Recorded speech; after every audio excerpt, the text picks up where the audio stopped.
एक बार सबको अपना मोबाइल ऑफ कर लेना, मतलब आवाज नहीं आना चाहिए, ठीक है, मतलब वही साइलेंट कर लो। Good afternoon. आवाज आ रही है क्या? एक बार देख लो, तुम लोग मत देखो, कमेंट करके आप लोग बता दीजिए आवाज आ रही है कि नहीं आ रही है।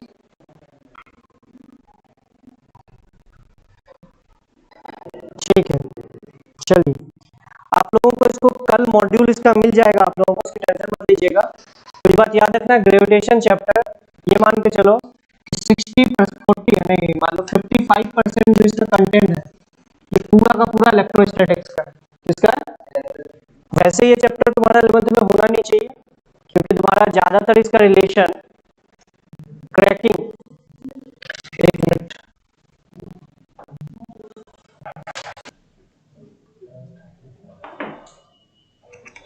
ओके चलिए ठीक है ना। अब आवाज मैं ये बोल रहा हूँ, ग्रेविटेशन ये मान के चलना कि 55% जो सिलेबस होगा ये इलेक्ट्रोस्टैटिक्स में जितना भी चीजें आप लोगों ने पढ़ा है वो होगा। बाकी का बच्चा 45% या 40% जो भी बोल लो, वो आपका अलग कॉन्सेप्ट जो अभी तक आप लोगों ने एनर्जी कंजर्वेशन ये सब सारी चीजों से अलग होगा, ठीक है। तो अगर तुम्हारा इलेक्ट्रोस्टैटिक्स अच्छा है तो ये मान के चलो ग्रेविटेशन भी तुम्हारा अच्छा रहेगा।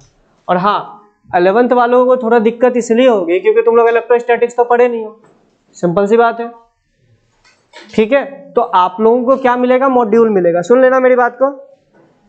आप लोगों को सीट मिलेगा, उसमें उसकी थ्योरी लिखी हुई रहेगी, मैं बोलते जाऊंगा, थोड़ा सा फास्ट पढ़ेंगे हम लोग, ठीक है। और ये मान के चलो कि तुम्हारे, लेकिन हाँ ये बात याद रखना, लेकिन क्वेश्चन जो आते हैं वो इस वाले पार्ट से ज्यादा आते हैं। ग्रेविटेशन में जो मेन क्वेश्चन आएगा तुम्हारा वो इस वाले पार्ट से आएगा। भाई अगर तुमको क्वेश्चन पूछना ही है तो इलेक्ट्रोस्टैटिक्स में पूछ लो, क्योंकि इलेक्ट्रोस्टैटिक्स में जो क्वेश्चन बनता है वो ग्रेविटेशन में भी वही बनता है, ठीक है। तो इसलिए ये मान के चलना है कि जो बाद का पोर्शन जो पढ़ाएंगे, आज की जो लेक्चर है बस ऐसे ही ये मान के चलो कि तुमको कितना इलेक्ट्रोस्टैटिक्स तुम लोग अच्छे से पढ़े हो वो सब सारी चीजें देख लिया जाएगा, ठीक है। तो हेडिंग डालो ग्रेविटेशन। तो 11th वाले ज्यादा टेंशन मत लेना, शुरुआत का हो सकता है आज के लेक्चर में कुछ चीजें समझ में नहीं आए, लेकिन हाँ उसकी टेंशन लेने की जरूरत नहीं है।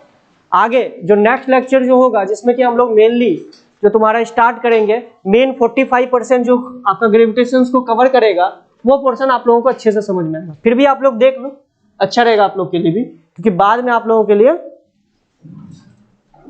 हाँ पीडीएफ डाल दिया जाएगा, उसकी टेंशन मत लो, पीडीएफ डाल दिया जाएगा, ठीक है, उसको पढ़ लीजिएगा एक बार। तो हेडिंग डालो ग्रेविटेशन। तो ग्रेविटेशन की अगर बात की जाए तो तुम लोगों को पता ही होगा, एक थे हमारे न्यूटन चाचा, क्या थे, ठीक है, तो वो क्या किए कि देखे सेब गिर रहा था तो ऑब्वियस सी बात है वो सोचे कि सेब खा ना ले, इससे पहले देखते कि सेब नीचे क्यों गिरा। नॉर्मली इंसान के दिमाग में आता है भाई सेब गिरा, खाओ, टेंशन फ्री हो जाओ। फिर मुझे गिरा, नीचे क्यों गिरा, ऊपर क्यों नहीं गया, ये सब चीजें जानते ही होगे ना। तो फिर उसी कारण उन्होंने सोचा कि अच्छा कोई भी चीज को हम खींचते हैं तब वो मेरे तरफ आता है। तो मतलब है कि यहाँ पे नॉन कॉन्टैक्ट फोर्स लग रहा है, contact force, non contact force, ये सब सारी चीजें पता होगा ना, सारी चीजें पता है ना। तो कोई नॉन कॉन्टैक्ट फोर्स ने इसको पुल किया होगा तभी ये नीचे आया होगा। तो इसी के बारे में उन्होंने जब डिस्कवर किया तो पता चला, पूरी कैलकुलस जो दी हुई है वो न्यूटन ने बनाई थी। तुम्हें पता होना चाहिए कि ग्रेविटेशन को मतलब एक्सप्लेन करने के लिए उसने पूरी कैलकुलस डिजाइन कर दी। जो तुम ये मैथ समझते हो ना, तो किसी मैथमेटिशियन ने नहीं बताई थी, न्यूटन ने बताई थी।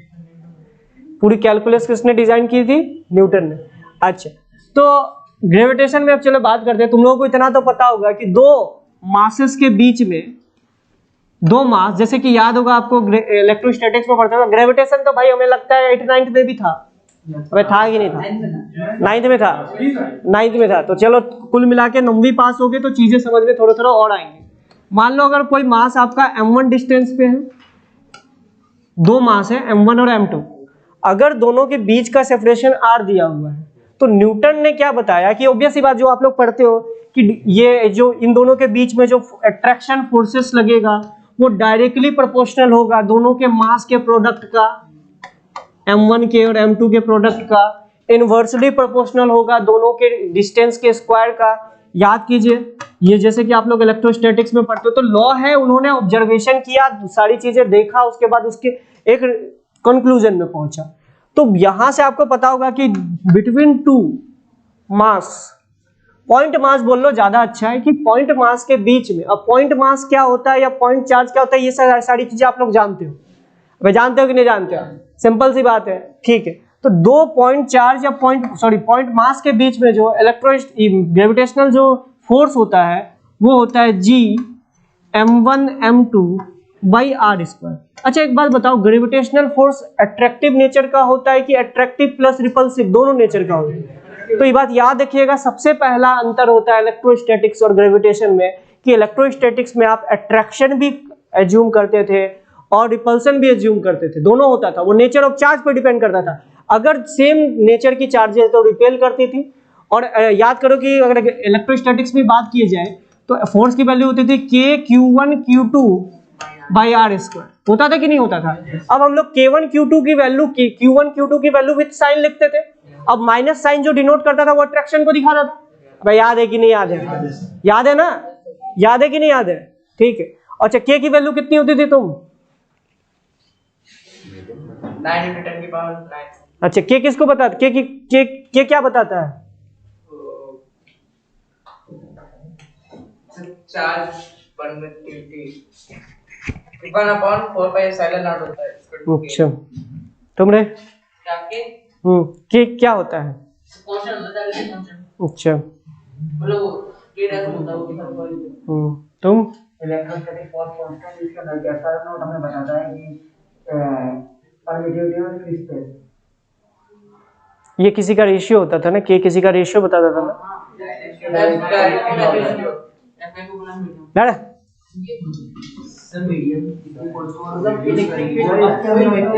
चलो ठीक है, समझ गए। चलो ठीक, ये पता है। तो एक बात याद रखना कि सबसे पहला अंतर तो पहले ये लिख लो भाई, बिटवीन टू मासेस। तो पहले लिखना न्यूटन्स लॉ, पहला लिखना न्यूटन्स ग्रेविटेशनल लॉ। तो ये एक यूनिवर्सल लॉ है, ऐसा नहीं है कि यहाँ पे तुम कर रहे हो तो ठीक है और तो दूसरी जगह वैलिड होगा। ये यूनिवर्सल लॉ का मतलब क्या होता है? यूनिवर्स के हर एक पॉइंट पे वैलिड होगा। समझ में आया? तो लिख लो Newton's universal law.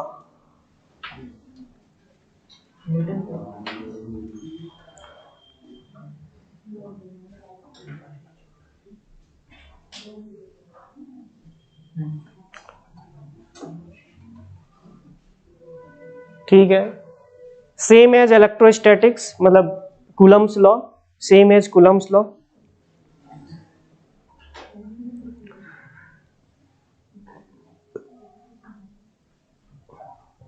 F is equals to directly proportional to m1 m2 और लिख लेना m1 m2 are the point mass.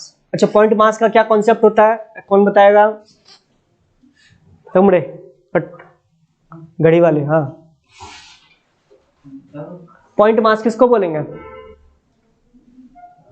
Point charge पता है, उसी हिसाब से पॉइंट मास होगा। बताओ।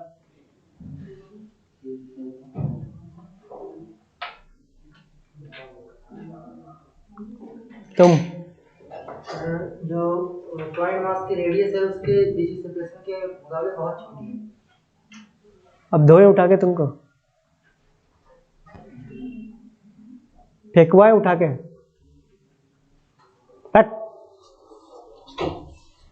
पॉइंट मास क्या होता था? इस मान लो कि इसका कुछ रेडियस r होगा, सपोज दैट इसकी रेडियस r है, छोटा सा रेडियस r है और इसकी बीच की डिस्टेंस, सॉरी मतलब ये इसका मान लो कि इसका जो रेडियस इस कैपिटल R है, तो ये जो कैपिटल R होगा इन दोनों के बीच के सेपरेशन, यानी ये मान लो कि इसका डायमेंशन जो होगा दोनों के बीच के सेपरेशंस के कंपेयर में बहुत ज्यादा कम होगा। उसी केस में हम लोग मानते हैं क्या मानते हैं? Point mass. अब जैसे एग्जांपल के लिए क्वेश्चन पूछता हूं, ध्यान से सुनना, इलेक्ट्रोस्टैटिक्स का बहुत अच्छा क्वेश्चन है। मेरे से एक बार क्वेश्चन आया था, ध्यान से सुनना है। क्या क्वेश्चन आया था? ये एक रॉड है, पॉजिटिव चार्ज वाली रॉड थी, ये दे रखा था 5 mm, क्या दे रखी थी? और हमें पूछा था 10 मीटर की डिस्टेंस में इलेक्ट्रिक फील्ड की वैल्यू क्या होगी। कई गधेड़े पता है क्या करेंगे, दिस इज रॉड, अब उसके बाद यहां से इंटीग्रेट करके इसको सॉल्व करेंगे। गधा तुम ये देखो ना, इसका डायमेंशन इसके कंपेयर में बहुत छोटा है, डायरेक्टली पॉइंट मास मान के यहाँ पे इसको इलेक्ट्रिक फील्ड की वैल्यू निकाल दो, बात खत्म। समझ में आया कि नहीं आया? समझ में आया? ठीक है, तो यही पॉइंट मास का एक अच्छा क्वेश्चन बन जाता है। अब यही अगर मान लो सपोज करो इसी क्वेश्चन को चलो ग्रेविटेशन के हिसाब से देखते हैं। तो सुनो, यहाँ दे देगा एक लंबी रॉड है जिसका मास आपको m1 दे रखा है, यहाँ पे मास आपको दे रखा है m2। तो बताइए ये m1 मास m2 पे कितना फोर्स लगाएगा? जी m1 m2 बाई r जो भी है डायरेक्टली, ठीक है। तो ये आपका फायदा होता है कि अगर आपको पता रहता है कि पॉइंट मास किसको मानना है, पॉइंट ये सब सारी चीजें, देखो ना इसके बीच की सेपरेशन इसकी डायमेंशन से बहुत छोटी है तो मान सकते हैं। ठीक, चलो तो यहाँ पे हम लोग देखें तो ये हो गया। अच्छा, अब एक बात याद है क्या, उसके बाद एक पॉइंट लिख लेना कि क्या डिफरेंस है तुम्हारा इलेक्ट्रोस्टैटिक्स और आपका ग्रेविटेशन में। इलेक्ट्रोस्टैटिक मैं लिखते हुए 11th वाले तो ये लिख लियो। तो difference between electrostatics and gravitation, तो लिखना in electrostatics there is repulsive as all repulsive or attractive forces. The force F may be repulsive or attractive, but in gravitation F will be always attractive forces. मैं क्या बोल रहा हूँ, electrostatics में जो F होता है वो रिपल्सिव भी हो सकता है, अट्रैक्टिव भी हो सकता है, लेकिन जो ग्रेविटेशन में F होगा वो हमेशा अट्रैक्टिव होगा। अबे दो मास के बीच में हमेशा अट्रैक्शन फोर्सेस लगता है, रिपल्सन फोर्सेस नहीं लगता है। कोई नेगेटिव मास की कॉन्सेप्ट की कोई चीज नहीं होती, पता है कि नहीं पता है? बात याद रखना, बोल दिए कि इलेक्ट्रोस्टैटिक्स पता है तो इसका मतलब यह मत लगाने लग जाएगा हाँ नेगेटिव मास है, पॉजिटिव मास m नेगेटिव मास m, ऐसा कुछ नहीं होता है, ठीक है।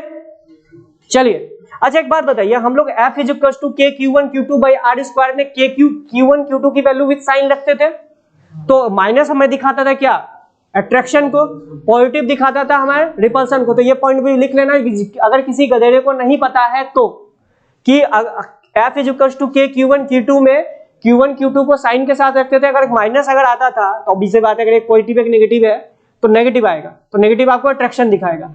अच्छा अगर एक बार अब इसी तरीके से बताओ, अगर यहाँ पे आपका m1 m2 जो मास है ये हमेशा तो एक दूसरे को अट्रैक्ट करेगा, तो अट्रैक्ट करेगा तो मुझे एक ऑब्वियस सी बात है, मुझे यहाँ क्या दिखाना चाहिए, एक नेगेटिव साइन दिखाना चाहिए।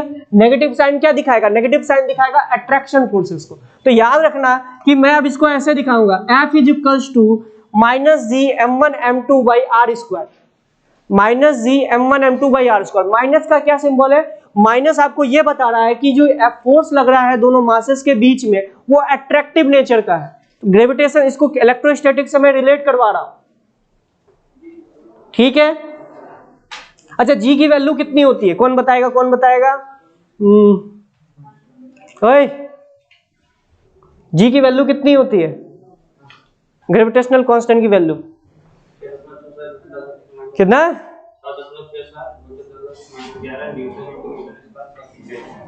वाह रट्टा मारा, अच्छा 6.67 इंटू 10⁻⁻11 और जो भी इसका यूनिट होता होगा वो आप लोग पे, ये होता है newton per metre square per kg square.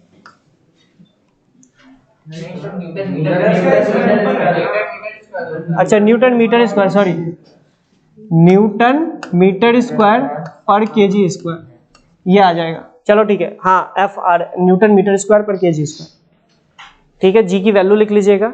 मतलब अगर एफ इज इक्वल टू, अब एक बात मेरी बात को ध्यान से सुनना, सुन लो मेरी बात को, ठीक है। इलेक्ट्रोस्टैटिक्स में सबसे इंपॉर्टेंट चीज याद रखना,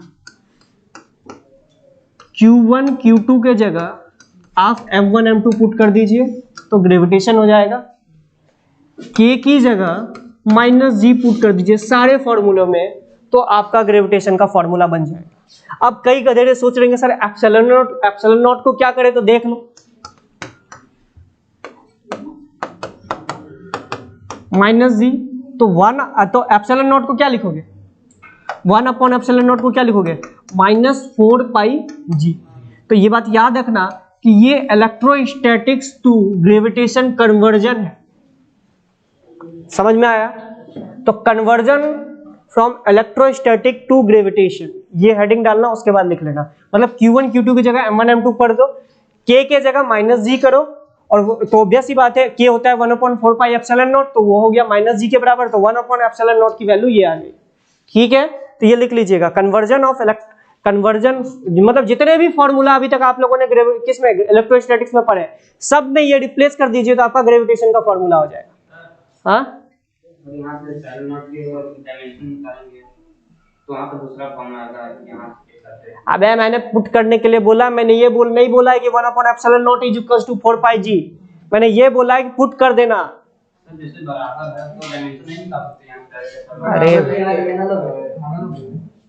अबे ले बराबर नहीं लिखा, चल 1/4πε0 के जगह जी पुट -g पुट करना, बराबर मत लिख।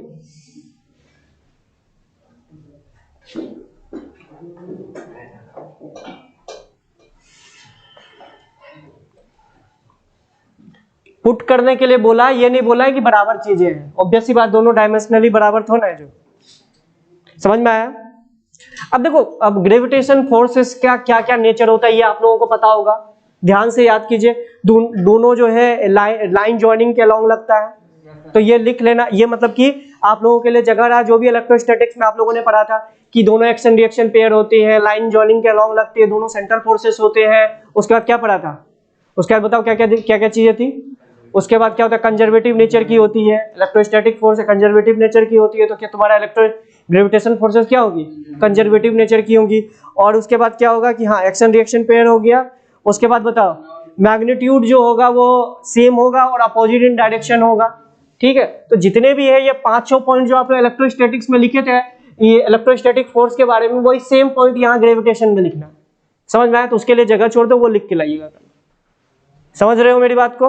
तो जो भी इलेक्ट्रोस्टैटिक्स में आपको इलेक्ट्रोस्टैटिक फोर्स के बारे में पॉइंट लिखवाया गया था ना, action reaction pair, conservative nature और ये सब सारी चीजें लिखवाया गया था, वही 5-6 पॉइंट यहाँ पे भी आके लिखना है आपको। समझ में आया। हाँ, इनवर्स स्क्वायर रिलेशन फॉलो करता है, सारी चीजें वही चीज एज इट इज डिट्टो जाके लिख के लाइएगा। जिसका कॉपी खाली मिला कल फिर भी याद रखना। अबे तुम लोग नहीं बोल रहे हैं 11th वाले, चलो ठीक चलो। अब देखो डिफरेंस कहाँ आता है, तो देखो लिखो difference between electrostatics and gravitation. तो डिफरेंस कहाँ आता है, देखो सारी चीजें सेम है, लेकिन एक पहला डिफरेंस तो मैंने बताया कि देखो वो अट्रैक्टिव और रिपल्सिव दोनों नेचर का हो सकता है, ठीक है, इलेक्ट्रोस्टैटिक्स। लेकिन आपका ग्रेविटेशन हमेशा, अब देखो दो मास रखे हुए तो दोनों एक दूसरे को अट्रैक्ट ही करेगा। अब सोचो कि सर दो मास अगर अट्रैक्ट करता है तो मतलब हम लोग सभी के बीच में अट्रैक्शन फोर्सेस लगता होगा, लेकिन इतनी ज्यादा उसकी वैल्यू कम होती है तो ऑब्वियस सी बात है कि हमें वो अट्रैक्शन फोर्सेस दिखता ही नहीं। अब अलग बात है कि मोटा को ले आओगे तो ऑब्वियस सी बात है वो तो यूनिवर्स को खींच सकता है, तो तुम्हारी बात क्या है, समझ में आया। तो मोटा उटा को नहीं सोचना, मोटा एज्यूम मत करना, नॉर्मल इंसान की बात कर रहे हैं, ठीक है। तो ऑब्वियस सी बात है हर मतलब कि किसी के पास अगर मास है तो ऑब्वियस सी बात है उसके बीच में ग्रेविटेशनल अट्रैक्शन फोर्सेस लगेगी। अब वो उसके मास के मैग्नीट्यूड पे डिपेंड करेगा, समझ रहे हो मेरी बात को। अब देखो ना जी की वैल्यू -11 में होता है तो सोचो कितना कम फोर्स लगेगा। सोचना 1-1 kg के ऑब्जेक्ट को अगर तुम 1 मीटर डिस्टेंस पे रखोगे तो वही जी की वैल्यू बता देगा। अरे F=g m1m2/r² है, f1m2 को 1 पुट कर दो, r को 1 पुट कर दो, तो तुम्हें पता चल जाएगा कि 1 kg का ऑब्जेक्ट को अगर 1 मीटर के डिस्टेंस पे रखे तो दोनों के बीच में जो अट्रैक्शन फोर्सेस लगेगा वो लगेगा 6.67 × 10⁻11 न्यूटन फोर्स। तो ये कितना कम है सोचना। तो इससे कुछ होगा क्या, कुछ नहीं होगा, ना के बराबर चीज है, ठीक है। तो ये समझ में आया थोड़ा अट्रैक्शन ये सब सारी चीज। अब देखो दूसरा डिफरेंस कहाँ आता है। अब इलेक्ट्रोस्टैटिक्स में आप लोग क्या पढ़ते हो, सुनना मेरी बात को ध्यान से, इंड्यूस्ड चार्ज का कॉन्सेप्ट। तो यहाँ पे ऐसा नहीं होगा कि किसी एक मीडियम में ले जाके रख दोगे तो मास इंड्यूस्ड हो जाएगा। अबे मास इंड्यूस्ड नाम की कोई चीज नहीं होती है। तो ये चीज जरूर पॉइंट नोट कर लेना कि इंड्यूस्ड, जैसे कि वहां पे इलेक्ट्रोस्टैटिक्स में होता था किसी अदर मीडियम में लग दोगे तो इंड्यूस चार्ज इंड्यूस हो जाता था, तो यहाँ कोई मास इंड्यूस नहीं होता। तो इंड्यूस चार्ज कॉन्सेप्ट यहाँ नहीं लगेगा, ये लिख लेना। मीडियम चेंज करने पर इंड्यूस चार्ज इंड्यूस होता था, लेकिन यहाँ पे मीडियम चेंज करोगे तो मास इंड्यूस नहीं होता है। तो इंड्यूस्ड वाला जो कॉन्सेप्ट है यहाँ पे नहीं लगेगा। हमारा फोर्स अर्थ के कंपैरिजन में नेग्लिजिबल है, इसलिए दो ह्यूमंस के बीच में फोर्स, हाँ वो ठीक है मैंने बता दिया, थैंक यू बताने के लिए।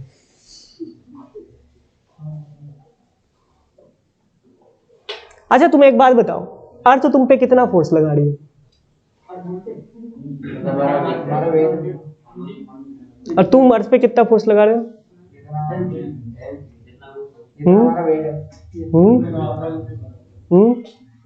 मतलब इस तरीके से सोचो, तुम अर्थ को जिस फोर्स के साथ, अर्थ जिस फोर्स के साथ तुम्हें खींचती है उसी फोर्स के साथ तुम भी अर्थ को खींचते हो, क्योंकि एक्शन रिएक्शन फोर्सेस होगा। अच्छा तो एक बात बताओ, मान लो तुम यहाँ तुमको हवा से फेंक दिया जाए, ठीक है, तो मतलब तो एक बात सोचो ना, तो मतलब ये तुमको जितना एफ फोर्स के साथ खींचेगा तुम भी इसको एफ फोर्स के साथ खींचोगे, तो फिर अर्थ काहे नहीं उड़ता है? ऑब्वियस सी बात है, इसका मास इतना ज्यादा है कि एक्सेलरेशन इसका जीरो हो जाता है। समझ में आया? अरे एक्सेलरेशन क्या होता है? Force upon mass. तो इसका मास इतना ज्यादा है कि ऑब्वियस सी बात है ये ऊपर थोड़ा आएगा। तो ये क्वेश्चन कई लोगों के दिमाग में आता है, इसलिए मैंने तुम्हें बता दिया कि असल में अगर तुम छत से कूद जाओ तो तुमको भी तुमको भी अर्थ उसी तुमको अर्थ जिस फोर्स के साथ खींच रहा तुम भी उसी से खींचोगे, लेकिन वो तुम्हारे तरफ इसलिए नहीं आएगा क्योंकि उसका एक्सेलरेशन जीरो के बराबर हो। ठीक है, कभी कूद मत जाना। चलो ठीक है, तो अब कुछ क्वेश्चन दे, अब कुछ क्वेश्चन दे। चलो ठीक है, लिखते जा। पहला क्वेश्चन, अगर नहीं हुआ तो मार खाने के लिए भी रेडी रहना। अच्छा वही एक पॉइंट और लिख लेना, अगर वेक्टर फॉर्म में लिखें तो इसको कैसे लिखेंगे? F vector is equal to minus G m1 m2 by R vector का क्यूब इंटू आर वेक्टर। लिखते हो कि नहीं लिखते हो? तो वेक्टर फॉर्म में अगर ग्रेविटेशनल लॉ को लिखना, ग्रेविटेशनल फोर्स को लिखना चाहे तो ऐसे लिखते हैं। इसी तरीके से लिखे थे न्यूटन्स इसको, कूलम्ब्स फोर्सेस को, तो ऐसा लिख लो।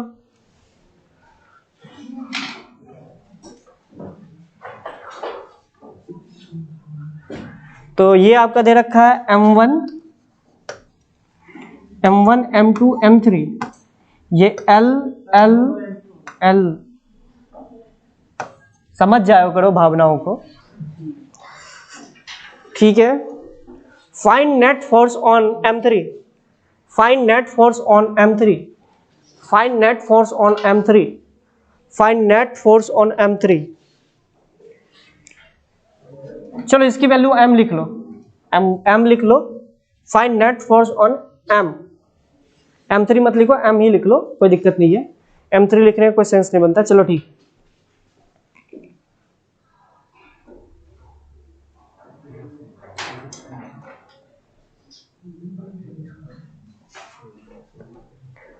सर अगर एक प्लेनेट अर्थ के पास अगर एक प्लेनेट अर्थ के पास ले आए तो अर्थ अपनी एक्सिस से बढ़ जाएगा या सन उसको रोक लेगा? देखो अब फोर्स बैलेंस से करके देखना पड़ेगा बेटा। अब जब अगर तुम देखो, सिंपल सी बात है, अब ये फोर्सेस आप ऐसे नहीं लगा सकते कि F is equals to GM1 M2 by, क्योंकि देखो ये जो F is equals to GM1 M2 by R square है, ये पॉइंट मासेस के लिए वैलिड होता है। तो अगर तुम दो प्लैनेट्स को ले आओगे तो उनके बीच की जो डिस्टेंस है अभी बहुत ज्यादा डिस्टेंस है, तो ऑब्वियस सी बात है अभी दोनों के बीच में ग्रेविटेशनल फोर्स आप इतना लगा दे रहे हो। लेकिन फिर जब दोनों को पास ले आओगे तो ऑब्वियस सी बात है आपका ये नहीं लगेगा, फिर आपको इंटीग्रेशन से फोर्सेस निकालना पड़ेगा। इसी चीज को एक्सप्लेन करने के लिए तो न्यूटन ने पूरा का पूरा कैलकुलस किया था। तो क्या पूरी कैलकुलस न्यूटन की दी हुई है।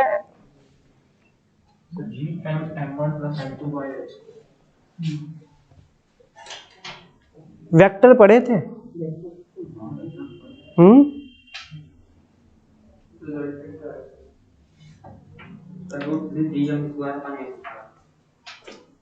सुनना 11th वालों के लिए बोल देते हैं, लेकिन पहले उससे पहले तुम्हारा भी तो चेक कर ले, पता चला तुम 11th वालों को गधेड़े बोल रहे हैं, असली गधेड़े तुम होगा।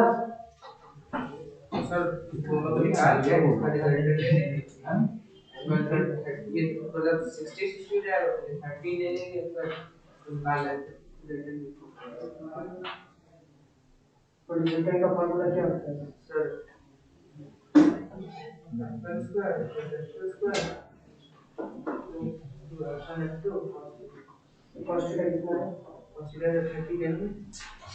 सर 60 है तो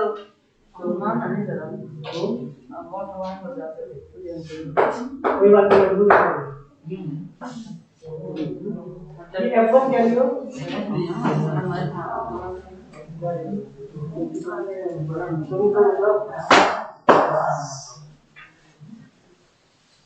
समझे?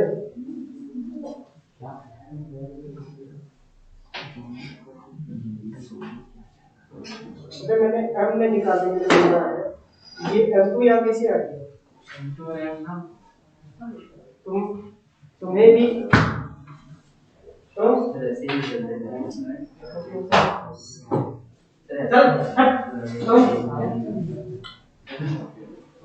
तुमने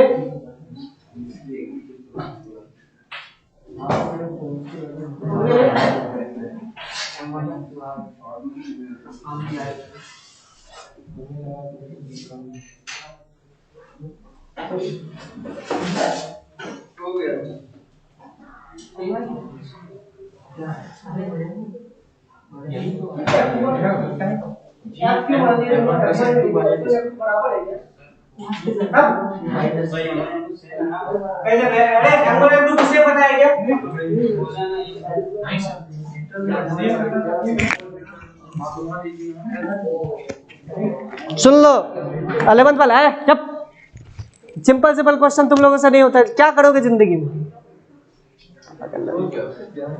सुनो, मुझे फोर्स इस पे देखना है, कुछ गधेड़े इस पे फोर्स निकाले। अबे मुझे इसमें ऑब्जर्व कर रहा है, इस पे फोर्स देखो ना।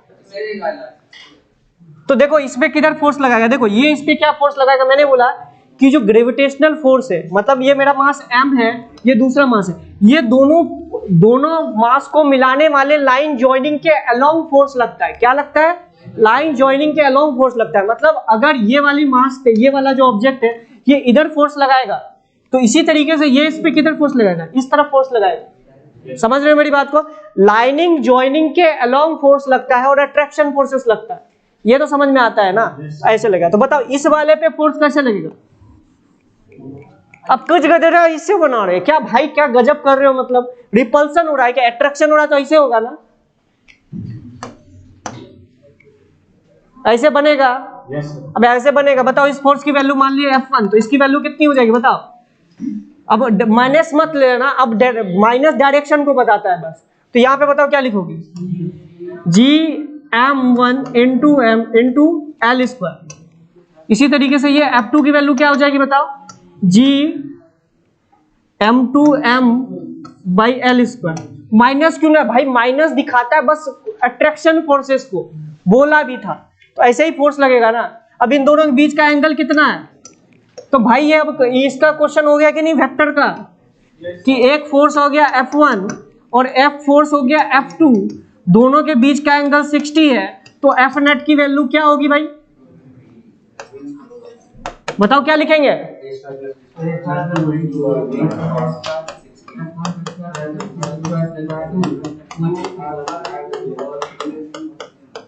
बताओ ये इसका रिजल्टेंट कहाँ आएगा? मुझे लग रहा है इसका रिजल्टेंट आएगा 30 डिग्री पे। 30 डिग्री पे नहीं आएगा, सॉरी 30 पे नहीं आएगा।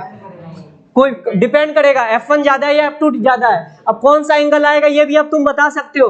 अरे वेक्टर ही तो पढ़ा रहा हूँ भाई, और कुछ थोड़ा बता रहा हूँ। ठीक है, निकाल लोगे अब? तो 11th वाले को भी कोई मजाक नहीं चलेगा। ऐसा नहीं है कि तुम्हें नहीं आता है ये चीज। ग्रेविटेशन नहीं आता, मतलब इलेक्ट्रोस्टैटिक्स नहीं आता, तो ये भी नहीं आता है। अबे वेक्टर का क्वेश्चन था। बस एक पॉइंट लगता है कि ग्रेविटेशन फोर्सेस जो लगता है लाइन जॉइनिंग के अलोंग लगता है, और अट्रैक्टिव फोर्सेस होते हैं हमेशा ग्रेविटेशनल फोर्सेस। अब इन गधेड़े से ये भी नहीं होगा।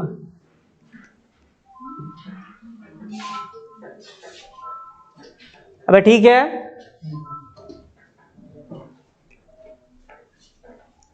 मतलब जिंदगी में तुम्हारे मतलब दुख ही दुख है। तो भी आएंगे। अभी फिर बेटा दूसरा क्वेश्चन भेजते हैं, फिर तुम्हारी जिंदगी में फिर दूसरा दुख आ जाएगा। चलो ठीक है, दूसरा क्वेश्चन दे। ठीक, हाँ जल्दी लिखो।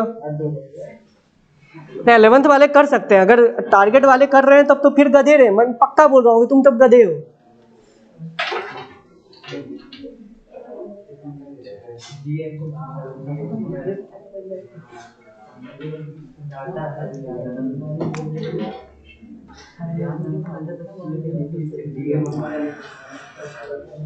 अच्छा, अभी क्लास खत्म होने के से पहले ना तुम्हारी फिर होगी, वैसे एक क्वेश्चन और पूछता हूँ, ध्यान से सुनना। चलो, कुछ चीजें पूछी जाएंगी। ये आपकी आर रेडियस है, ठीक है। इसका मास पर यूनिट लेंथ लैम्डा दे रखा है, यहाँ पे एक मास दे रखा है m। ये 11th वालों के लिए थोड़ा सा मैं मान सकता हूँ, उसके लिए हो सकता है।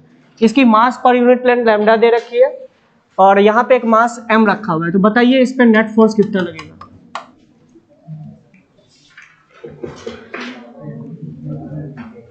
और उसकी डायरेक्शन क्या होगी?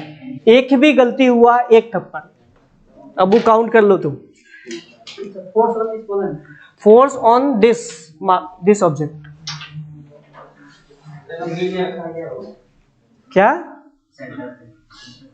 अबे वो रेडियस के लिए दिखाया, उसको लिंक नहीं किया है। इसके मतलब सेमी सर्कुलर, मतलब एक वायर है जिसका मास पर यूनिट लेंथ, ये लैम्डा, ये वो नहीं दे रखा है, वो चार्ज पर यूनिट लेंथ नहीं दे रखा है, ये मास पर यूनिट लेंथ आपको लैम्डा दे रखा है। इसकी रेडियस r है, तो m, ये जो इसके सेंटर पे जो मास रखा हुआ उस पर कितना फोर्स लगाएगा?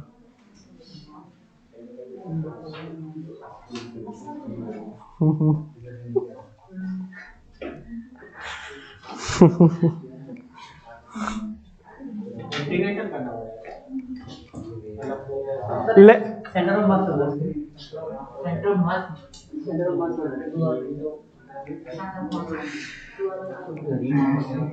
इसको अगर मैंने क्या बोला था, इसको इलेक्ट्रोस्टैटिक्स का क्वेश्चन समझो, उसके बाद सोचो इसको कैसे करके डील करते हैं।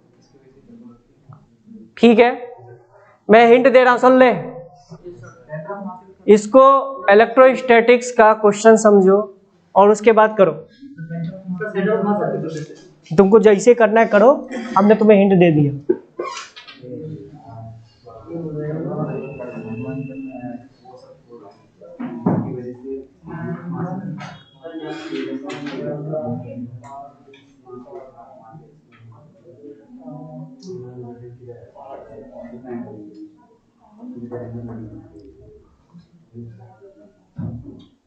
अगर ये क्वेश्चन इलेक्ट्रोस्टैटिक्स में आया होता तो कैसे करते, उसी तरीके से करो। अबे सेंटर ऑफ मास की मारो गोली। चल, इलेक्ट्रोस्टैटिक्स में आता, मान लो कि वहां पे चार्ज, लीनियर चार्ज डेंसिटी जो लैम्डा दे रखा है, वहां पे क्यू चार्ज दे रखा है, तो उसमें फोर्स कैसे निकालते?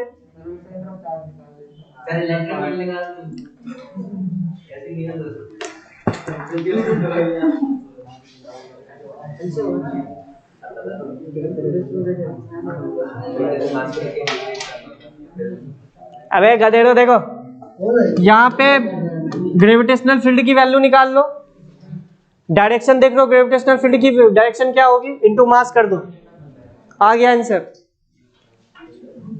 अबे आया कि नहीं आया? हाँ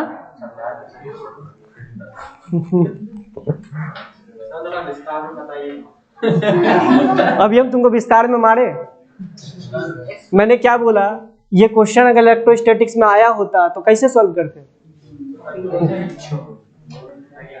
नहीं करते। 22 लेक्चर क्या किए, फाकी मारे। अबे ये इलेक्ट्रोस्टैटिक्स में आया होता क्या करते? इसके कारण ये इसके सेंटर पे मैं इलेक्ट्रिक फील्ड की वैल्यू ऐसे होती है, याद करो। अगर पॉजिटिव चार्ज होता है ऐसे, नेगेटिव चार्ज हो तो ऊपर। तो अगर ये सिंपल सी बात है, ये ग्रेविटेशन का क्वेश्चन है, तो इलेक्ट्रिक फील्ड की वैल्यू, मैग्नेटिक फील्ड की वैल्यू, सॉरी ग्रेविटेशन फील्ड की जो वैल्यू होगी वो ऊपर की ओर होगी। तो ग्रेविटेशन फील्ड इनटू मास कर दो तो क्या हो जाएगा? फोर्स। अब देखो ग्रेविटेशनल फील्ड क्या होता है, तो ये क्वेश्चन कई लोगों को इसलिए भी ना बना क्योंकि ग्रेविटेशनल फील्ड के बारे में मैंने नहीं बताया। याद करो इलेक्ट्रिक फील्ड को हम लोगों ने किस तरीके से डिफाइन किया था। जो इलेक्ट्रिक फील्ड होता है किसी पॉइंट पे, याद करो कि यहाँ पे अगर मेरा एक चार्ज पार्टिकल है, ग्रेविटेशनल फील्ड क्या होता है, सुनना मेरी बात को, 11th वाले भी ध्यान से सुन लेना। क्यू चार्ज है, इससे x डिस्टेंस पे एक हम लोग यूनिट टेस्ट चार्ज रखते थे। याद करो, यूनिट टेस्ट चार्ज का मतलब होता है कि ऐसा चार्ज जो कि मैग्नीट्यूड में बहुत ज्यादा छोटा हो, इतना ज्यादा कम हो कि इसके और मतलब कि चार्ज डिस्ट्रीब्यूशन में फर्क ना डाले। बताया गया होगा कि यूनिट टेस्ट चार्ज हम लोगों ने यहाँ पे रखा, मान लो इसका चार्ज था Q और यहाँ पे यूनिट टेस्ट चार्ज रखा था Q, तो इस यूनिट टेस्ट चार्ज पे फोर्स की जो डायरेक्शन होती थी, जो फोर्स का डायरेक्शन होता था इस चार्ज के कारण, वही ग्रेविटी इलेक्ट्रिक फील्ड की डायरेक्शन होती थी। अरे याद है कि नहीं याद है? अरे याद है कि नहीं याद है? ग्रेविटी इलेक्ट्रोस्टैटिक्स में तो ये ग्रेविटेशनल फील्ड किस तरीके से डिफाइन, इलेक्ट्रोस्टैटिक फील्ड इस तरीके से डिफाइन किया गया था, एक टेस्ट चार्ज में कितना इलेक्ट्रोस्टैटिक फोर्स लगा अपॉन उसका charge, this is the force per unit charge at any point. याद है कि नहीं याद है? तो इस पे फोर्स किधर लगेगा? देखो अगर दोनों सेम नेचर का होता तो अपोजिट डायरेक्शन पे फोर्स लगता, लेकिन अगर सेम नेचर का होता तो अपोजिट डायरेक्शन में फोर्स लगता, मतलब रिपल्सन फोर्स लगता, और अगर अपोजिट नेचर का होता तो अट्रैक्शन फोर्सेस लगता। ठीक है, तो मैं अगर इस पे यहाँ पे इस पॉइंट पे फोर्स लिखूं तो लिखूंगा F इज इक्वल्स टू के Q by R E x square. अच्छा, अब जो इलेक्ट्रोस्टैटिक जो फील्ड है वो डिफाइन किया गया था F बाई क्यू। याद है कि नहीं याद है? Force experience per unit charge, इस तरीके से कुछ बताया गया था। तो मतलब इलेक्ट्रोस्टैटिक फील्ड जो थी, अगर मैं उसकी बात करूं तो EP की वैल्यू होती थी force experience by test charge upon that charge, यही होती थी। अच्छा, इसी तरीके से ग्रेविटेशनल फील्ड को कैसे डिफाइन करोगे? चार्ज का काम कौन करता है? तो क्या लिखोगे?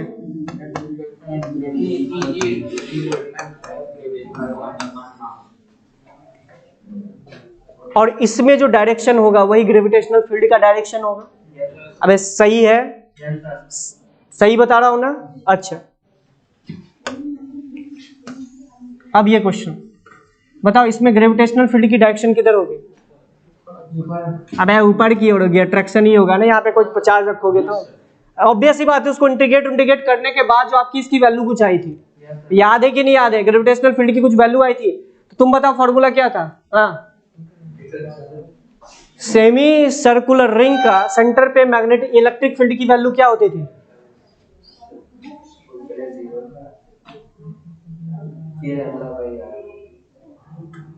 सही बोल रहा है? फेंके उठा के बाहर। यहाँ क्या होता था, अगर इलेक्ट्रोस्टैटिक्स होता तो यहाँ पे जो इलेक्ट्रिक फील्ड होता वो होता 2K, K को किससे चेंज करो और क्या लगाओगे? माइनस। तो माइनस क्या दिखाता है? मतलब ऊपर की ओर होगी।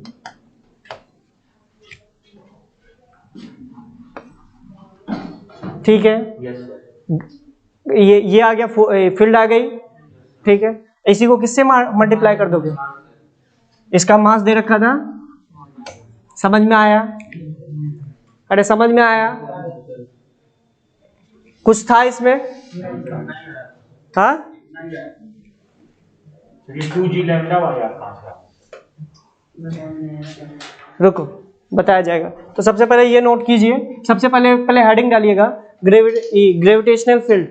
पहले हेडिंग डालो ग्रेविटेशनल फील्ड, हेडिंग डालो ग्रेविटेशनल फील्ड, तो सेम एज इलेक्ट्रोस्टैटिक फील्ड। तो हेडिंग डालना ग्रेविटेशनल फील्ड और उसमें लिखना same as electrostatic field, same as electrostatic field. तो लिखना ग्रेविटेशनल फील्ड में क्या लिख सकते हो?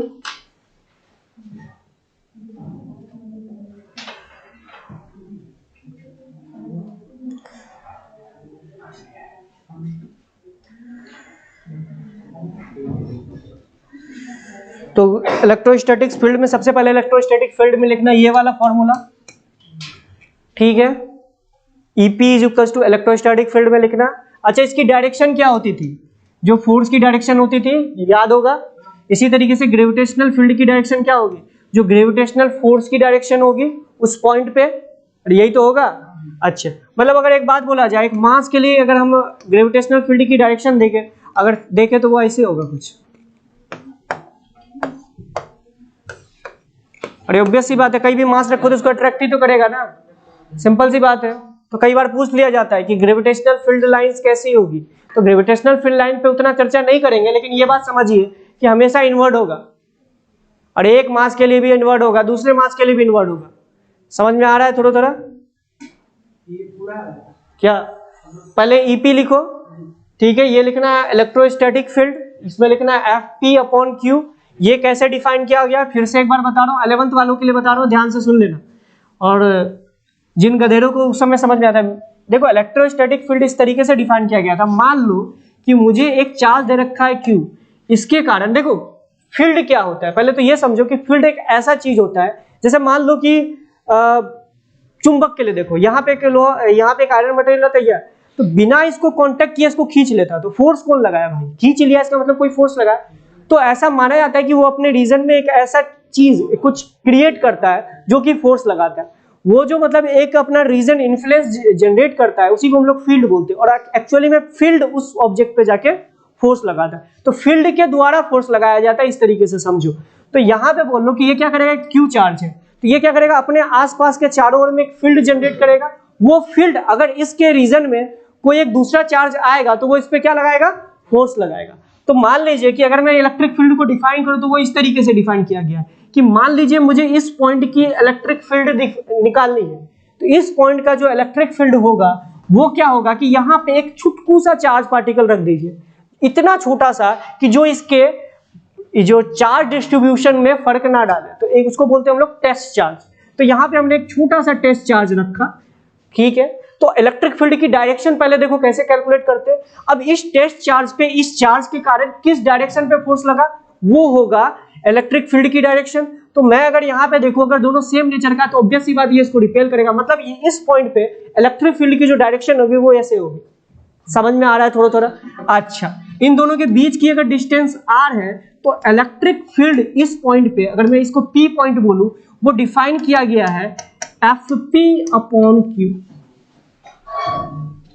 समझ में आया? और दोनों में वेक्टर सिंबल लगाना, और फील्ड जो इलेक्ट्रिक फील्ड जो होता है वो भी क्या हो गया, वेक्टर क्वांटिटी। अगर Q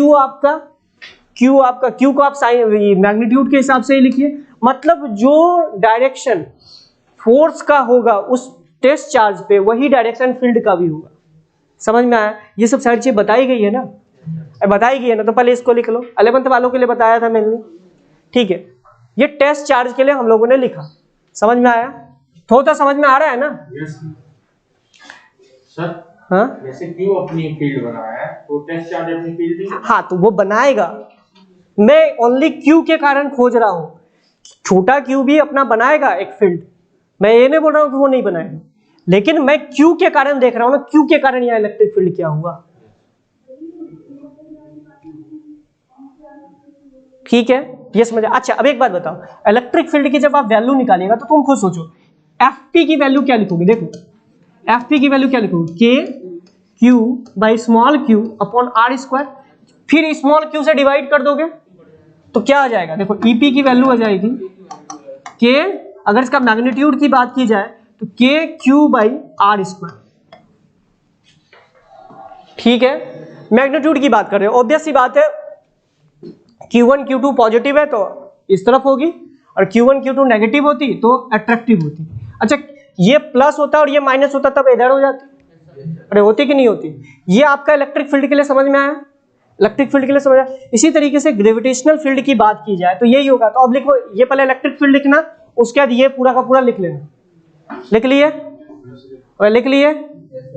ठीक, ओके। अब ग्रेविटेशनल फील्ड के लिए अगर लिखा जाए तो ध्यान से देखो, वही चीज तो करोगे ना। यहां पे एक मास लिए m, यहां से r डिस्टेंस पे, और एक अगर मुझे ग्रेविटेशनल फील्ड की वैल्यू निकालनी है तो इसका मतलब क्या है, यहां पे एक छोटा सा मास, टेस्ट मास रखूंगा स्मॉल m, इसको कैपिटल m लिख दो। अब मैं क्या करूंगा, इस पे फोर्स किस डायरेक्शन पे लगेगा, हमेशा इनवर्ड। तो मतलब इलेक्ट्रिक फील्ड की डायरेक्शन, मैग्नेटिक ग्रेविटेशनल फील्ड की डायरेक्शन क्या होगी, अंदर की। समझ में आया? जो फोर्स की डायरेक्शन होगी उस टेस्ट मास पे या टेस्ट चार्ज पे, वही तो फील्ड की डायरेक्शन होती थी। तो ये बात समझिएगा अच्छे से।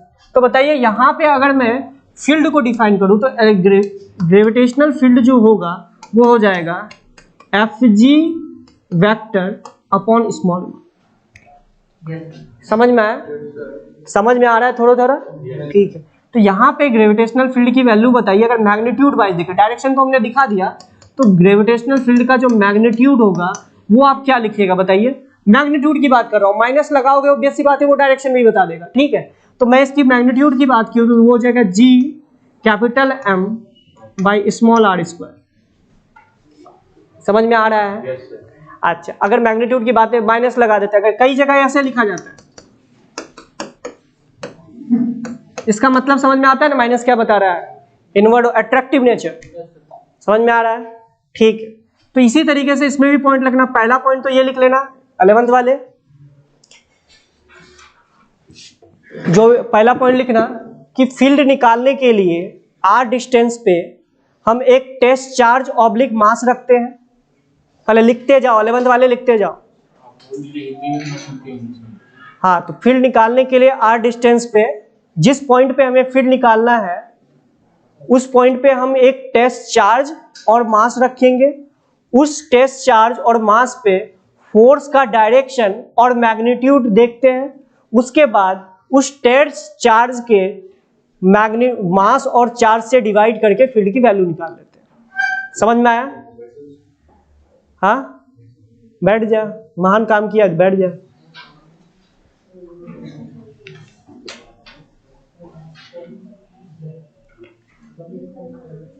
मैं एक बार फिर से समझा दे रहा हूं अपनी लैंग्वेज में, प्लीज इसको लिख लीजिएगा। अगर मुझे नहीं पता ग्रेविटेशन है या इलेक्ट्रोस्टैटिक्स, तो मैं क्या करूंगा, मुझे फील्ड निकालना है।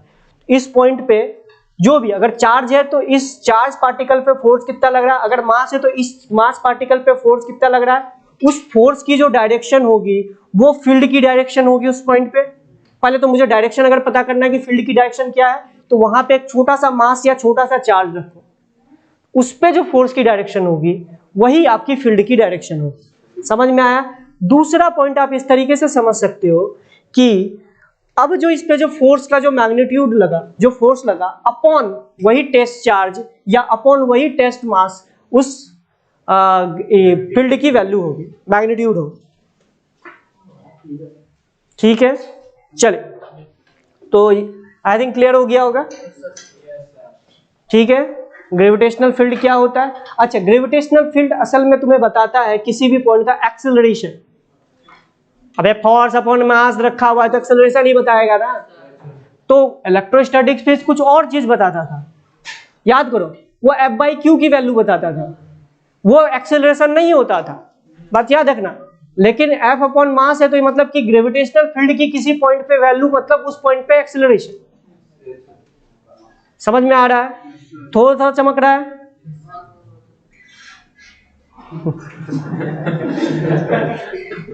फिर फेंक दिए जाओगे। ठीक है, ये अगर पूरा लिख चुके हो उसके बाद ये क्वेश्चन लिख लेना।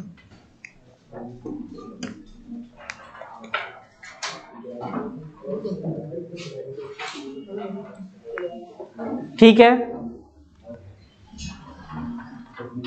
फॉर्मूला में क्या करना, मैंने क्या बोला, ग्रेविटेशनल फील्ड वाले भी फॉर्मूले में समझ लो भाई। ग्रेविटेशनल फील्ड वाले फॉर्मूले में बस ग्रेविटेशनल फील्ड का फॉर्मूला निकालना है। तो इलेक्ट्रोस्टैटिक फील्ड का फॉर्मूला तुम्हें पता है हर सिस्टम के लिए। तो क्या करना है तुम्हें, Q के जगह M पुट करना है, G के जगह -K पुट करना है, और एप्सिलॉन के जगह क्या पुट करना है वो मैंने तुम्हें बता रखा है। समझ रहे हो? अब कुछ नहीं, अगर उगर कुछ नहीं, बस वही।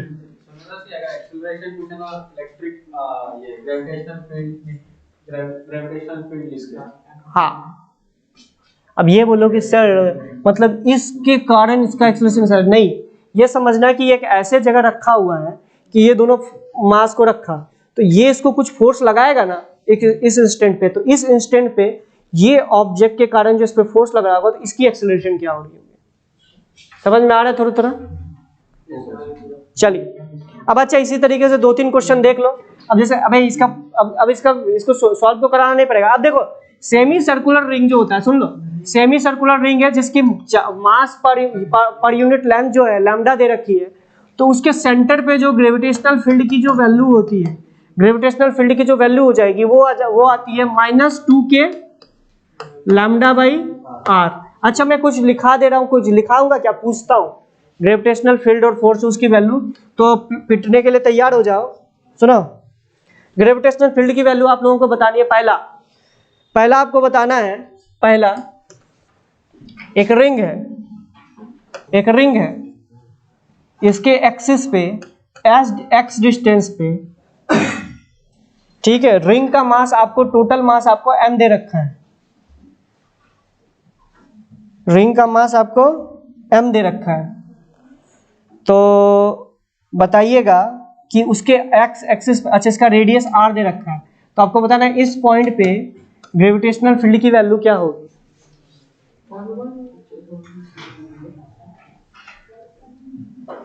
2 मिनट से ज्यादा नहीं, अगर 2 मिनट से ज्यादा रखा लग गया तो फिर सोच लेना।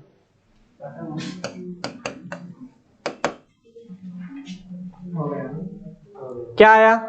GM x upon r plus r का x by power by 2 r GM into x over हां सर GM ऊपर x। ये आया कि नहीं आया? अबे ये आया कि नहीं आया? ठीक, यानी इस पे इधर की इलेक्ट्रिक ग्रेविटेशनल फील्ड की डायरेक्शन इधर होगी। अबे होगी कि नहीं होगी? और रिंग अगर होता तो देख लो उस तरफ होती थी, नेगेटिव चार्ज के लिए रिंग के लिए अंदर होती थी, पॉजिटिव के लिए बाहर होती थी, याद होगा। अच्छा, दूसरा, रिंग के एक्सिस पे एक्स डिस्टेंस पे ग्रेविटेशनल फील्ड की वैल्यू ये हो गई। माइनस तुम्हें पता होगा क्या बता रहा हूं। डिस्क के एक्सिस पे क्या होगा?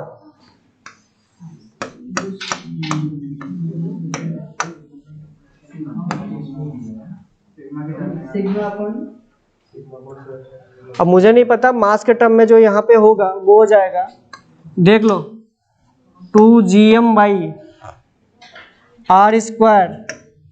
इसी से रिलेटेड तुम्हारा क्वेश्चन भी दे रखा था एक बार, याद रखना, लेकिन गधोड़ों से किसी से सॉल्व नहीं हुआ था।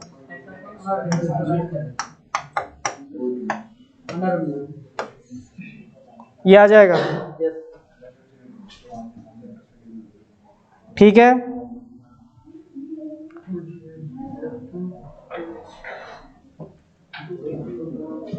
मैं मास, टोटल मास की यूज कर रहा हूं, तो लैम्डा की जगह लिख सकते हो ना, जो भी उसका जो लैम्डा, अरे रो दे रखा होगा तो रो की जगह क्या लिख सकते हो?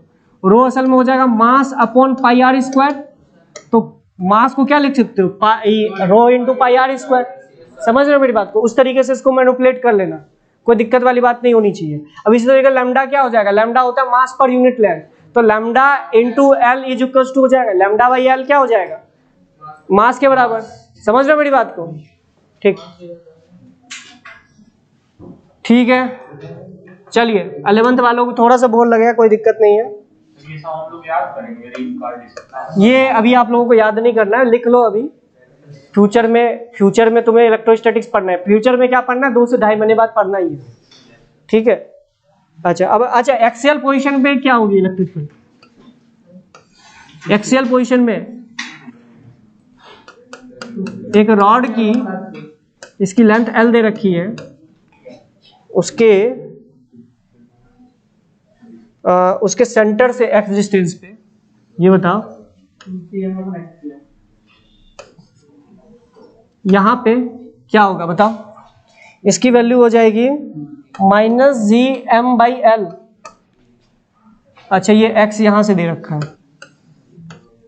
और वो हो जाएगा into 1/x minus 1/x plus.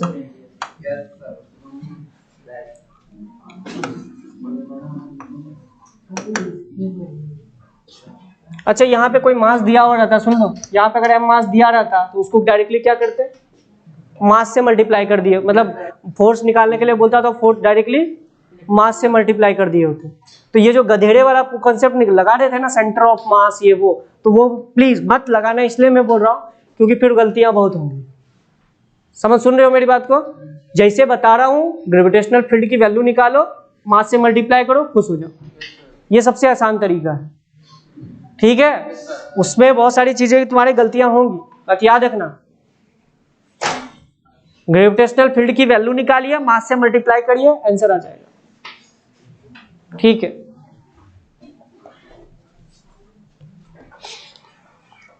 कितना देर का क्लास हो गया है? अभी 1 घंटा नहीं हुआ है। हो गया। चलो ठीक है, अब 3-4 पॉइंट और छोड़ देना, मतलब 3-4 पॉइंट और छोड़ देना, मतलब आधा पेज छोड़ देना। इसमें फॉर्मूला ही लिखवाना, बाद में करेंगे। अब इसके आगे बढ़ते हैं, सुनो, अब इसके आगे बढ़ते हैं। ग्रेविटेशनल फील्ड हम लोगों ने देख लिया सारे चीज। अब लिखो इंटरेक्शन पोटेंशियल एनर्जी। अरे आधा पेज छोड़ दो ना, आधा से ज्यादा पेज छोड़ दो, उसमें और भी फॉर्मूलेज लिखने हैं। हाँ लिख दो, छोड़ दो। जितने भी फॉर्मूले पढ़ाए लिखवाए गए हैं ना, जितने भी फॉर्मूले लिखवाए गए हैं ग्रेविटेशनल फील्ड के, अबे लिखवाए गए ना इलेक्ट्रोस्टैटिक फील्ड के, सब में क्या करना, जाओ। तो जितने भी फॉर्मूले आपको पढ़ाए गए हैं ग्रेविटेशनल फील्ड से रिलेटेड, आपको क्या करना है, सॉरी इलेक्ट्रोस्टैटिक फील्ड से रिलेटेड, कि इस शेप का क्या होगा, रिंग का क्या होगा, डिस्क का क्या होगा, फिर जाके इनफाइनाइट वायर का क्या होगा, फिर सॉलिड सिलेंडर का क्या होगा, फिर जाके आपका स्फीयर का क्या होगा, होलो स्फीयर का क्या होगा, सारे फॉर्मूले आपके कॉपी में होने चाहिए। कितने में आ जाएगा ये तुम खुद अंदाजा लगा लो। समझ रहे हो मेरी बात को? जितना में भी आएगा उतने के लिए जगह छोड़ दो, और कल सबका लिखा हुआ होना चाहिए। पहला क्या क्वेश्चन होमवर्क दिया हूं, जो भी फोर्स की प्रॉपर्टी होती है, मतलब कि किस नेचर का होता है, वो सब सारी चीजें लिख के लाना है। दूसरा, सारे फॉर्मूले को कन्वर्ट करके लिख के लेके आना है। नहीं हुआ फिर समझ लेना तुम। तो 2 होमवर्क दिया हूं। तीसरा, अब हेडिंग डालो इंटरेक्शन पोटेंशियल एनर्जी। तो फॉर्मूला अपने से आप लोग घर में सॉल्व करके आइएगा। अब हेडिंग डालिएगा इंटरेक्शन पोटेंशियल एनर्जी। अब हेडिंग डालिए इंटरेक्शन पोटेंशियल एनर्जी। अच्छा एक बात बताओ, ग्रेविटेशन इलेक्ट्रोस्टैटिक्स में इंटरेक्शन पोटेंशियल एनर्जी क्या होता था बताओ? पोटेंशियल एनर्जी इलेक्ट्रोस्टैटिक्स में होता था, याद कीजिए, K(Q1 Q2) अपॉन R। तो यहाँ पे क्या हो जाएगा बताओ? ग्रेविटेशन में हो जाएगा -G m1 m2। सारी चीजें आती हैं, सिस्टम के लिए किस तरीके से निकालते हैं सब कुछ आता है। अरे एक सिस्टम ऑफ चार्ज, एक सिस्टम अगर मान लो सपोज करो, सुनना अब इस पे क्वेश्चन किस तरीके से आते हैं, क्वेश्चन लिख ही लो, कर ही लो, कोई दिक्कत? जल्दी लिखो इंटरेक्शन पोटेंशियल एनर्जी।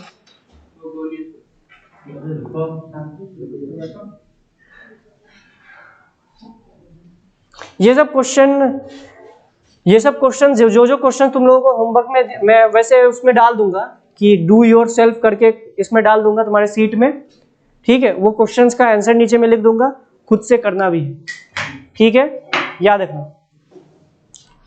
तो अब जैसे ये पता है ना पोटेंशियल एनर्जी क्या होगा, इंटरेक्शन पोटेंशियल एनर्जी। अच्छा एक सिस्टम दिया रहता तो क्या कहता है, जितने पेयर्स बनते सबके लिए निकाल लेते। अबे पता है नहीं था ना, जितने पेयर्स बनते उतने के लिए निकाल लेते। तो एक बात बताओ, अगर ये क्वेश्चन दिया रहता है,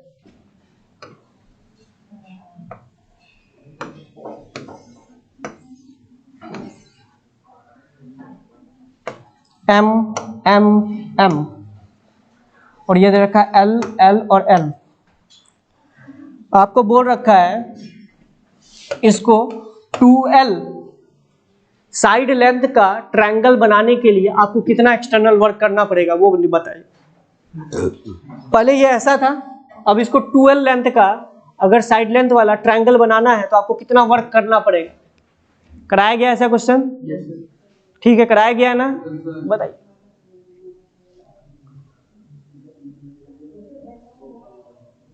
सर आज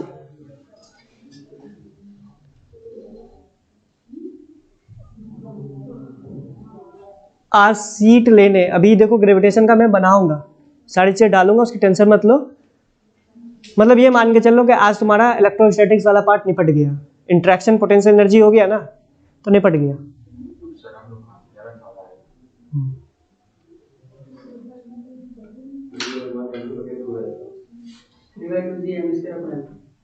क्या निकालोगे? सिस्टम के पास पहले इंटरेक्शन पोटेंशियल एनर्जी, यही तो निकालोगे ना। इनिशियल इंटरेक्शन पोटेंशियल एनर्जी कितनी थी, अब 2R पे कर दिए तो इंटरेक्शन पोटेंशियल एनर्जी कितनी हो गई? तो जितना एनर्जी का डिफरेंस आया उतना ही आपको इतना वर्क करना पड़ेगा। अबे माइनस का ध्यान रखना, माइनस लेना पड़ेगा यहाँ पे, समझ रहे हो मेरी बात को? क्योंकि अट्रैक्टिव फोर्सेस है, ठीक है? देख लेना क्या आता है। तो इसका आंसर मैं बताता हूँ क्या आया होगा। ये आपका आया होगा, देखो -3gm²/2L, यही आया है क्या? माइनस नहीं आएगा, 3gm²/2L माइनस नहीं आएगा, माइनस नहीं आएगा। देखो यू इनिशियल कितना आया होगा, सुन लो। यू इनिशियल जो ये सॉल्व किया हुआ है मैं उससे बता रहा हूँ कि यू इनिशियल आपका आया है, देखो यू इनिशियल आपका आया है, वो आया है -3gm² बाई एल, और यू फाइनल आपका आया है देखो -3gm² बाई 2l। तो माइनस करोगे तो you final minus U initial करोगे तो क्या आएगा लल्ला, पॉजिटिव ही आएगा ना। तो देख लो, तो work work done by external agent is equals to U final minus U initial, हो गया ना भाई, तो पॉजिटिव आएगा।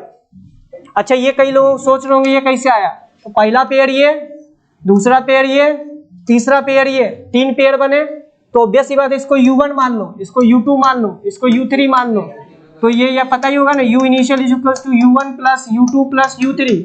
अरे इसका इंटरेक्शन पोटेंशियल एनर्जी प्लस इसका इंटरेक्शन पोटेंशियल एनर्जी प्लस इसका, तो ये तीनों माइनस में है, तो मैं डायरेक्टली लिख रहा हूँ -3gm² capital M² by l, यही आ जाएगा ना। और इसी तरीके से आपका दूसरा जो फाइनल हो जाएगा 2l कर दिया है, तो 2l बाई 2l आ जाएगा। समझ रहे हो मेरी बात को? ठीक है, कोई डिफिकल्ट चीज नहीं था। ठीक है, अब इसी तरह क्वेश्चन आएंगे। अब इसी चीज से रिलेटेड एक और क्वेश्चन आप लोगों को, अब एक क्वेश्चन आप लोगों को सीट में दिया जाएगा, वो कर लीजिएगा, उसका आंसर भी आपको दे दिया जाएगा। हाँ मतलब मॉड्यूल कल सुबह मिल जाएगा, टेंशन मत लो, कल सुबह तक मिल जाएगा।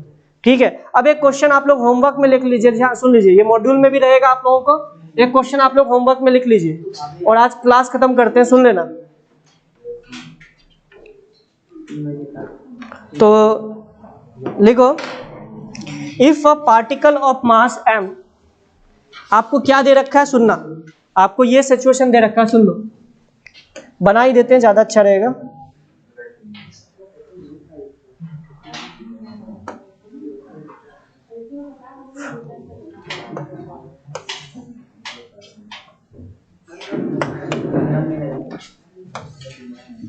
ये नहीं दिखेगा,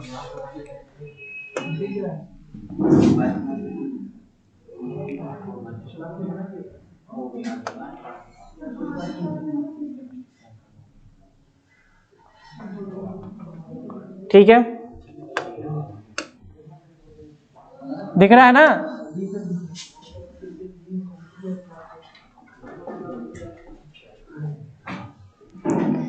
इसका मास दे रखा है आपको 16m, इसका मास दे रखा है m। ठीक है, अच्छा क्वेश्चन है, जेई में भी आया हुआ है। इसका रेडियस आपको दे रखा है a ही दे रखा, सॉरी 2a, और ये दे रखा है a। ठीक है, अब यहां पे एक मास है, स्मॉल m मास है। ठीक है, अब क्वेश्चन लिखना, ये डायग्राम बना लेना, क्वेश्चन लिख लो। अच्छा, इन दोनों के बीच का जो डिस्टेंस दे रखा है आपको, ये दे रखा है 10a, जेई में आया हुआ क्वेश्चन है। हाँ, रिंग नहीं है, स्फीयर है, लिख लो पहले, सॉलिड स्फीयर है।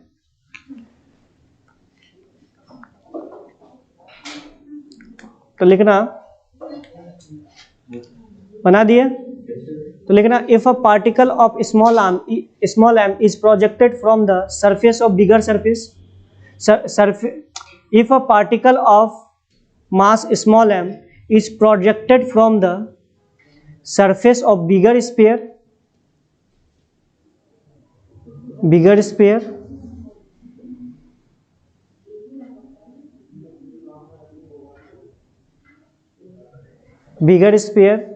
of mass 16m and radius 2a, of mass 16m and radius 2a, find out minimum velocity of particle, find out minimum velocity of particle such that particle reaches the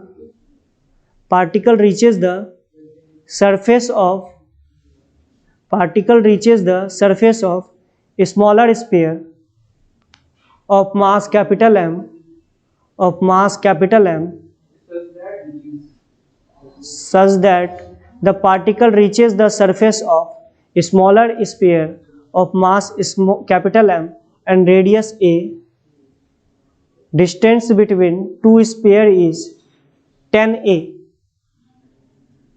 10a, तो ये आप लोगों के लिए रहा question, पहला question हो गया। अच्छा क्वेश्चन है, जगह छोड़ दो, नहीं मतलब 7-8 लाइन छोड़ दो।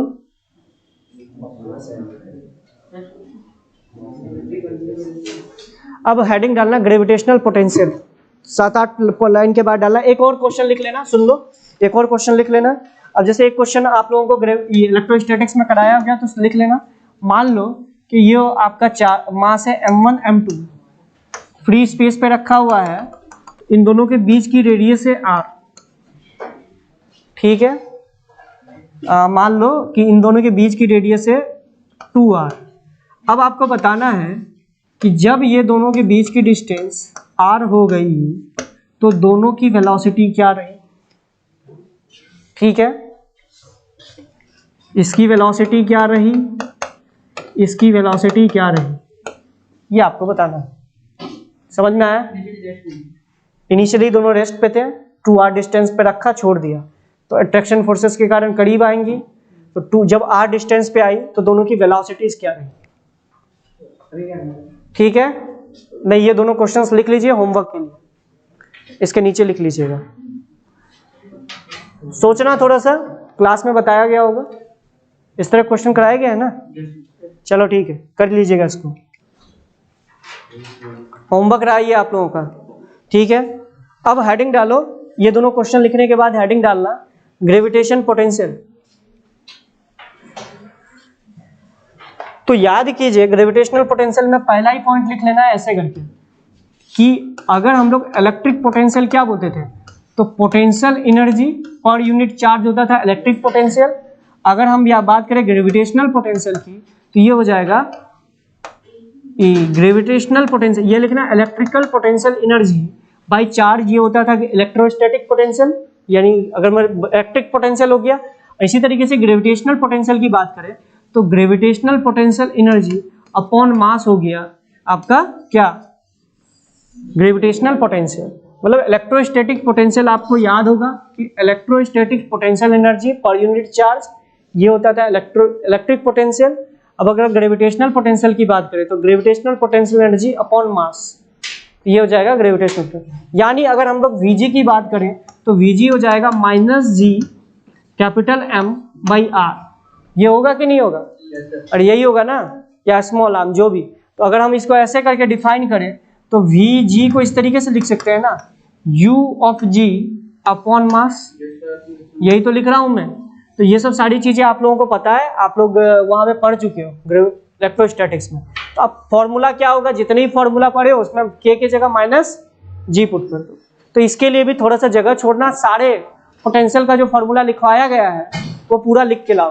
अरे पोटेंशियल का फॉर्मूला लिखाया गया ना, स्फीयर के कारण, फिर उसके कारण सब कुछ के कारण लिखाया गया ना, तो वो सारा लिख के लेके आइएगा। ये भी आप लोगों के लिए होमवर्क ना, ठीक है। अरे ठीक है। अच्छा, अब एक रिलेशन आपको पता होगा, E और V के बीच में एक रिलेशन होता है। अगर हम लोग Eg की बात करें, ग्रेविटेशनल फील्ड की, अगर मैं इलेक्ट्रोस्टैटिक्स की बात करूं तो ये क्या होता था, याद कीजिए।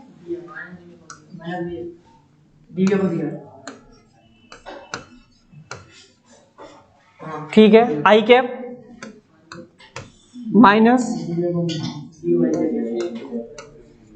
डेल, पार्शियल डिफरेंशिएशन है ये, पार्शियल डिफरेंशिएशन है ये, ठीक है। ऐसे इसलिए लिख रहा हूँ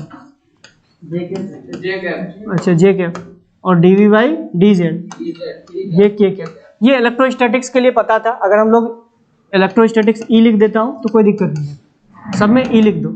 इसी तरीके से ग्रेविटेशनल के लिए क्या हो जाएगा बताना, ग्रेविटेशनल के लिए क्या हो जाएगा,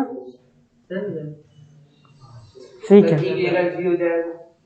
यानी अगर हम लोग बात करें डेल्टा वीजी, अगर मैं डेल्टा, यही सेम हो जाएगा, ठीक है। डेल्टा वीजी की बात करें तो क्या आ जाएगा बताओ, यही आ जाएगा ना, याद है? ये भी रिलेशन था, इसको जी ही कर लो, ज्यादा अच्छा रहेगा।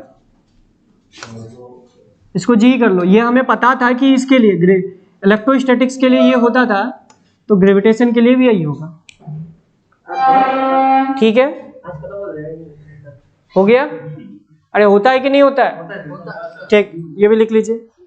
तो सेम इसमें जैसे इलेक्ट्रोस्टैटिक्स में होता था उसी तरीके से हम लोगों ने ग्रेविटेशन में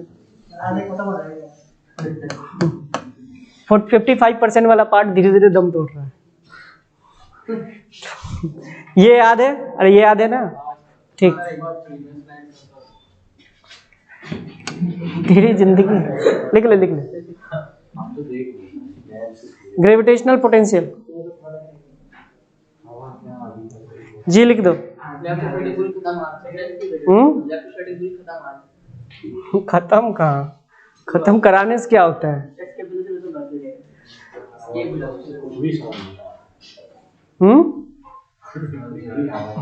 कल से आएगा।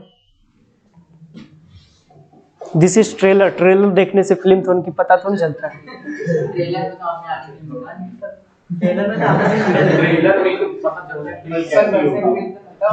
चलो ठीक है, ये आ गया। अच्छा, उसके अलावा अब हेडिंग डाल देना ग्रेविटेशनल फील्ड लाइंस। इसके बारे में थोड़ा सा पढ़ के आइएगा, ठीक है? ग्रेविटेशनल फील्ड लाइंस, हाँ, इलेक्ट्रोस्टैटिक्स की तरह क्या होगा, तो इसके बारे में जितने पॉइंट्स हैं सब चीज वही लिखिएगा। Two gravitational field lines never intersect, जहां पे टेंजेंट ड्रॉ करेंगे तो ग्रेविटेशनल फील्ड लाइन लिखो और उसके बाद जगह छोड़ दो, सारे पॉइंट लिख के लेके आने, ठीक है? अच्छा एक बात बताओ, बस अंतर ये होगा, याद करो कि electrostatic field lines positive charge के लिए ऐसे होता है, याद करो, नेगेटिव चार्ज के लिए होता था, याद करो कि अट्रैक्शन फोर्सेस को दिखा, ठीक है? ओके, अब अगर अगर इसके लिए देखो तो ये क्या होगा, हमेशा इन्वर्ट होगा। अगर मान लो ये m मास है, इसके लिए यहाँ पे कोई मास रखोगे, इधर भी हमेशा इन्वर्ट होगा। समझ में आया? तो वो दोनों पॉइंट लिख लो, अंतर यही है, पॉजिटिव के लिए ऐसा, नेगेटिव के लिए ऐसा, लेकिन मास के लिए हमेशा ऐसा, माइनस मास थोड़ा होता है भाई। लिखो और पॉइंट सारे लिख के लाइएगा।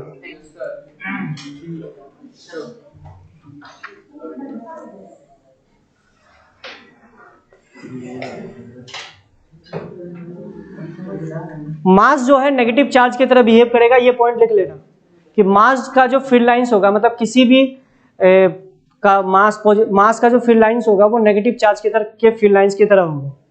अरे वही दिख रहा है ना तुमको, देखो ना ऐसे करके, वही ऐसे ही तो हो रहा है ना। नेगेटिव चार्ज का जिस तरीके से फील्ड लाइंस होता था उसी तरीके से इसका होगा, मतलब ग्रेविटेशनल फील्ड लाइंस में बहुत आसान, एक ही आएगा, उसके अलावा कुछ नहीं। अब नेगेटिव मास का कोई कॉन्सेप्ट होता ही नहीं है, समझ में आ रहा है? नेगेटिव मास का कोई कॉन्सेप्ट होता ही नहीं है। अच्छा, अब लिखो, जैसे याद करो कि गॉस लॉ आप लोगों ने पढ़ा था, अब उसी तरीके से हम लोग लिखे कि गॉस लॉ फॉर ग्रेविटेशन कैसे लिखोगे। ये ऐसे नॉर्मल सी बात है, वैसे कोई जरूरी नहीं है, लेकिन फिर भी बता रहा हूँ, सुनो। तो उसके बाद जगह छोड़ने के बाद लिखना Gauss law for gravitation, Gauss law for gravitation, वो कैसे लिखोगे बताना। तो लिखना ग्रेविटेशनल फ्लक्स, तो लिखना है gravitational flux is equals to क्या हो जाएगा बताओ। ग्रेविटेशनल फ्लक्स अगर जो लिखोगे, याद करो इलेक्ट्रिक फ्लक्स क्या होता था, क्या होता था, m minus g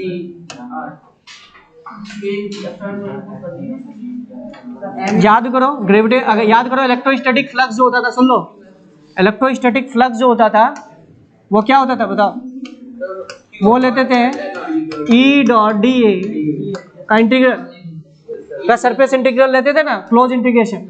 अब इसी तरीके से ये तो इलेक्ट्रोस्टैटिक्स के लिए होगा, इसी तरीके से ग्रेविटेशनल के लिए क्या लिखोगे, बस यहाँ ईजी लगा दो डॉट डी ए। अब सब कुछ जो भी है अंदर चार्ज होना चाहिए, जो भी सारी चीजें हम लोगों ने गॉस लॉ में देखा था वो सारी चीजें सेम, वह है कि नहीं सेम, तो लिख लो। अबे लिखो ना, पहले ये ग्रेविटेशनल फ्लक्स के बारे में लिखा था, पहले लिखो ग्रेविटेशनल फ्लक्स, ये होता है, लिख लिए, तो लिखो ग्रेविटेशनल फ्लक्स। हाँ क्या धीरे पढ़ा है भाई, तुम लोग पढ़ा दिया गया पूरा इलेक्ट्रोस्टैटिक्स, मैं क्या पढ़ाऊं तुम्हें धीरे, धीरे पढ़ाने के बाद हमने स्लाइड चेंज कर दी। ये पहले ये लिख लियो ना, ये लिख लियो। अरे ग्रेविटेशनल पोटेंशियल लिख चुके हो, ठीक।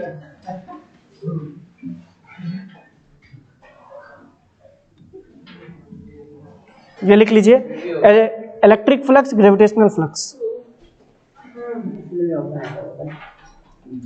लिखना है पॉइंट वहां पे, वो मजे करने के लिए नहीं बोल रहा हूं, पढ़ चुके हो इसलिए ऐसे पढ़ा रहा हूं, ठीक है। ग्रेविटेशनल फ्लक्स याद होगा। अच्छा कई जगह ना इसको ऐसे लिखते हैं, सुनना, ग्रेविटेशनल फ्लक्स को ऐसे भी लिखा जाता है, देखो क्या मैं सही लिख रहा हूं?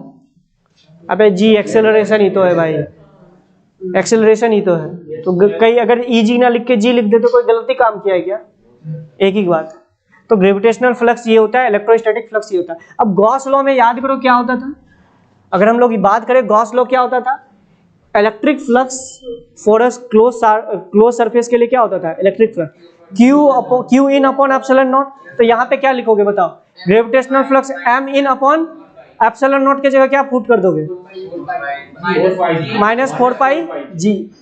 तो लिखो सर ऐसा ये जी लिखना ठीक रहेगा, क्योंकि आप जो एम रहेगा वो आप रिस्पेक्ट टू अर्थ बोल रहे हो, इसलिए जी आ रहा है। लेकिन अगर हाँ ठीक है, मैं ये बोल रहा हूँ कि तुम्हारे ऐसे भी नॉर्मली दूसरे केस के लिए नहीं लिया था, तुम इसी को लिखो, तुम इसको मत लिखो, ठीक है। लिखा रहता है बहुत जगह बुक में, इसलिए मैंने बता दिया, कंफ्यूज मत होना।